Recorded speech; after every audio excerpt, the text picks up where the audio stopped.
5 children went to bed on Christmas Eve, 1945. By morning, the house was ash. But here is what the police never explained.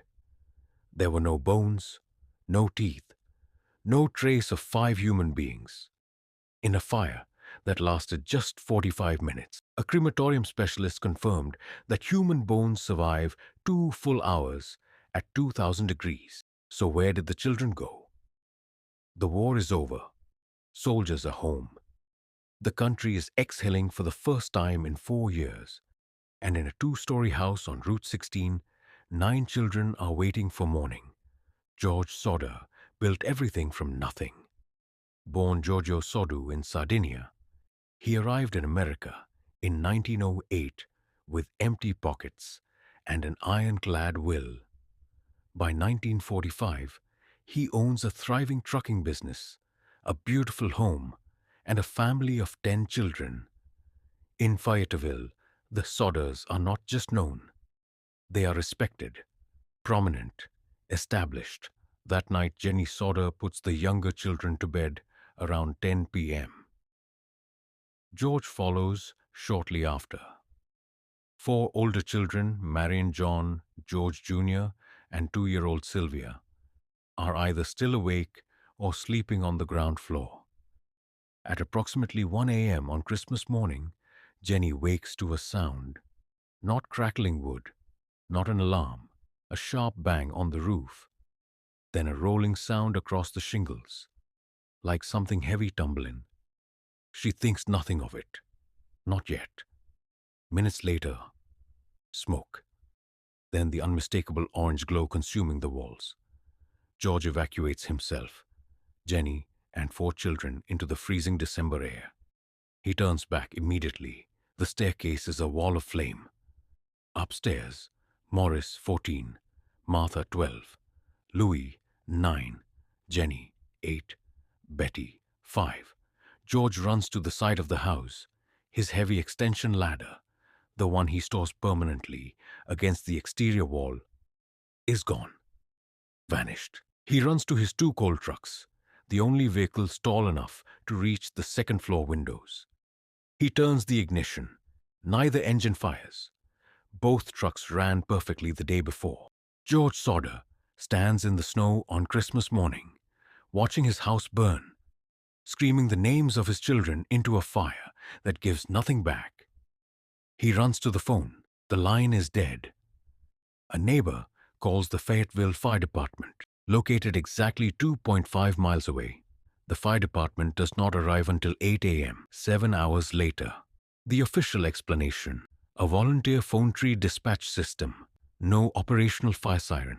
In 1945, in an American town. By the time Chief F.J. Maurice and his crew park their truck, the Sodder home is a smoldering basement filled with ash.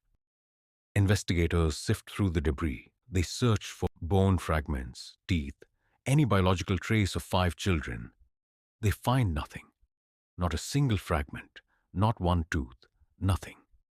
The local coroner issues 5 death certificates before the year ends: cause of death, fire or suffocation. The state police inspector closes the case. Accidental electrical fire, faulty wiring. Case closed. Children dead. Move on. But Jennie Sodder cannot move on. She is a mother, and mothers notice things investigators choose not to. Jennie conducts her own experiments. She burns animal bones in open fires at varying temperatures. None are completely destroyed. She contacts a professional crematorium specialist who confirms what science already knows. Human bones require sustained exposure exceeding 2 hours at temperatures above 2000 degrees to be fully obliterated. The Sodder house burned to the ground in 45 minutes. The math does not work. It has never worked. What we know is this: 5 children's bodies were not in that house when it burned. The physics make that conclusion almost unavoidable, and the anomalies do not stop there. George's ladder, found days later, abandoned in a nearby embankment. Someone moved it before the fire. His 2 trucks, a professional mechanic, later determined the fuel lines had been tampered with. A telephone repairman officially verified the lines were manually and deliberately cut, not melted, not damaged by heat, cut before the fire reached them. The downstairs lights of the Sodder home remained on during the early stages of the blaze. Think about that. An electrical fault catastrophic enough to ignite an entire house should have tripped every breaker instantly. The lights stayed on. And then there is the object little Sylvia found in the yard the next morning. Dark, hard rubber. Dense, shaped like a military-grade napalm device. Specifically, what munitions experts would recognize as a pineapple incendiary bomb. A weapon used extensively in the war that had just ended months before. Someone planned this night. Someone prepared it. Somebody removed a ladder, disabled two trucks, severed a phone line, and waited. To understand who, you have to understand George Sodder. George is not a quiet man. He is fiercely, loudly, publicly anti-fascist. In a community with deep Italian immigrant roots, some of whom still harbor sympathy for Mussolini, the dictator who died just 8 months before Christmas Eve, 1945. George's outspoken opinions make powerful enemies. Months before the fire, a life insurance salesman comes to the Sodder home. George turns him away. The salesman does not leave quietly. He turns at the door and delivers a threat so specific it should have ended careers and opened investigations. Your goddamn house is going up in smoke, and your children are going to be destroyed. He cites George's anti-Mussolini views explicitly. George reports this. Nothing happens. In the weeks before Christmas, an unidentified man sits in a parked vehicle near the Sodder home repeatedly, watching the younger children walk home from school. Nothing is done. After the fire, the sightings begin. A woman running a tourist stop 50 miles from Fayetteville contacts the Sodders. On Christmas morning, the same morning, she served breakfast to 5 children, matching their descriptions exactly, accompanied by adults in a vehicle bearing Florida license plates. A week later, a witness places 5 children, matching the same descriptions, at a hotel in Charleston, West Virginia. Over the following years, more sightings surface across the country, some credible, some not, all uninvestigated. George and Jennie never accept the official conclusion. They erect a billboard on Route 16, enormous, impossible to ignore, bearing the photographs of their 5 missing children. They maintain it for years. They plead publicly that their family was destroyed by organized crime or fascist sympathizers operating in explicit coordination with local law enforcement. George Sodder dies in 1969, still searching. Jennie dies in 1989, still searching. The billboard stands until Jennie's death.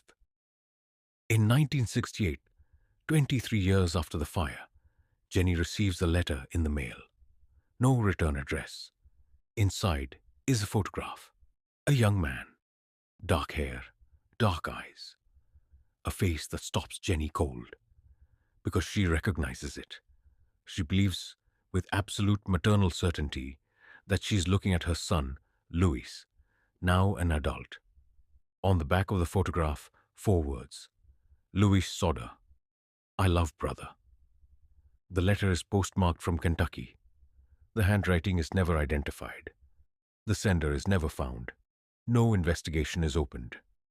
5 children vanished on Christmas morning, 1945. No remains were ever recovered. The phone lines were cut before they burned. The trucks were tampered with before the fire started.